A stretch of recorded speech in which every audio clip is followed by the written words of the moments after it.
Had just one thing to change or add or subtract, what would it be?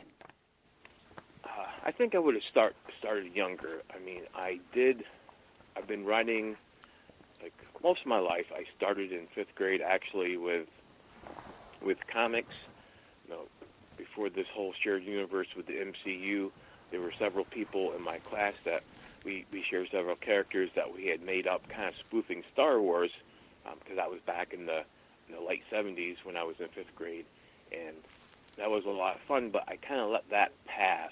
I would write an occasional, for school, or write an occasional short story, but I think if I could have changed anything, I would have started writing more serious earlier.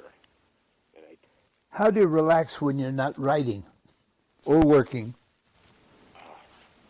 I'm almost always working. That's one of the problems with being a writer is you're always thinking. But one of the things I do to relax is, I like to watch movies. I'll sometimes walk. In fact, walking is a great way for me to think what I'm going to do, because it kind of lets me, throw off some stress, and then quite often I'll think of the next thing in the next chapter of the book. So I usually write my children's books a chapter at a time. I'm one of those that I have a rough idea of what I want to happen, but I'll usually write a chapter, and then I'll kind of let the story take me where it's going. Right. What's your favorite word? My favorite word? That is a great question. I don't have a good answer for it, because I love words because I'm a writer. So, there's sometimes I'll hear a word and it's like, that is a word that just needs used more today. But well, on the other note, what's your least favorite word? I think one of my least favorite words is wrong. Wrong? Wrong. I just don't like that word. Oh, okay. It's a word that you have to use sometimes, but yeah, that's one of my least favorite. What sound do you love to hear? I love the sound of the toaster makes when a piece of toast pops up. That's great. What sound or noise don't you like that you really hate? I hate the sound of my alarm clock going off in the morning. I am not a morning person. I would rather stay up late at night writing, and I hate the sound of alarm. I'm lucky enough that I don't usually have to set my alarm. My wife is a morning person, so she gets up earlier.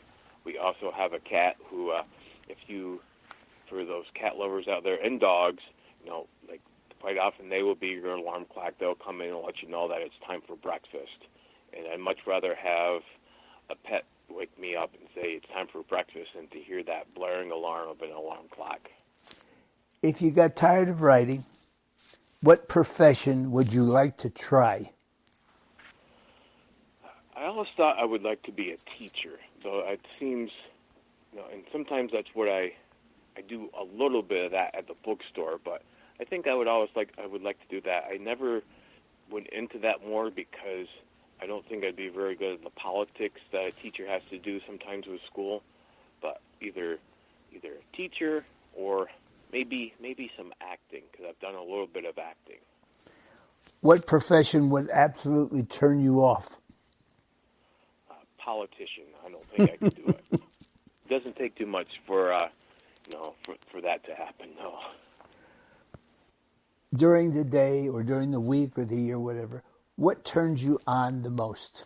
Great. Well, I love weather has a big effect on people, and I think there's nothing that kind of gets me going or puts a little pep in my step than a nice sunny day. We have a nice sunny day out here today, and it just helps with the whole day.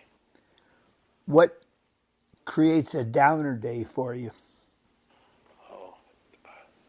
Downer day is like something that, somebody does something stupid that, starts me off wrong. Like, say, if I'm coming into work and somebody cuts me off, it's like a bad way to start the day.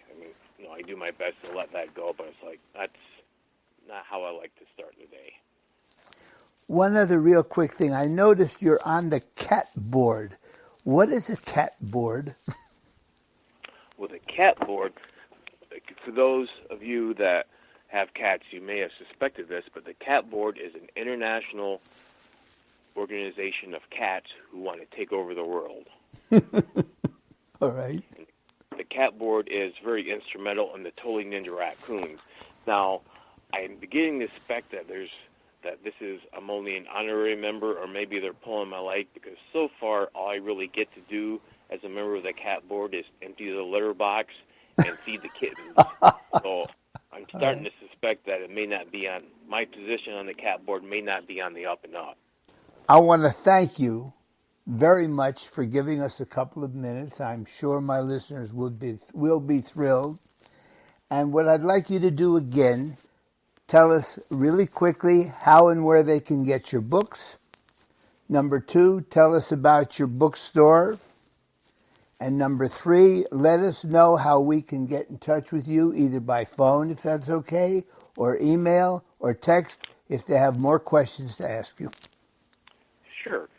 So my books, I have 13 books, 12 of them which are children's books, and they can be bought pretty much everywhere the books are sold. Now I have a bookstore. Now I've been a small business owner for a long time, so I really encourage you to get them at a bookstore. You can get signed and personalized copies with me at wellsborobookstore.com. That's our website. And if you're lucky enough to have a bookstore in your hometown, you can go. Now, a bookstore, even a small bookstore, they can't stock everything. But my books are readily available from wholesalers. So if you want to support 2 bookstores by buying 1 book, you can go to your local bookstore and say, I would like to order some books by Kevin Coolidge, and they can look me up at their wholesaler and take care of you. And if for some reason you live in the middle of somewhere where you don't have access to a bookstore, you can get them at the usual places like the Amazon and the Barnes & Noble online. But like I said, I really encourage you to support small business by using either my bookstore or another bookstore. Thanks for listening to Our Town Live, and don't forget to subscribe and give us a review.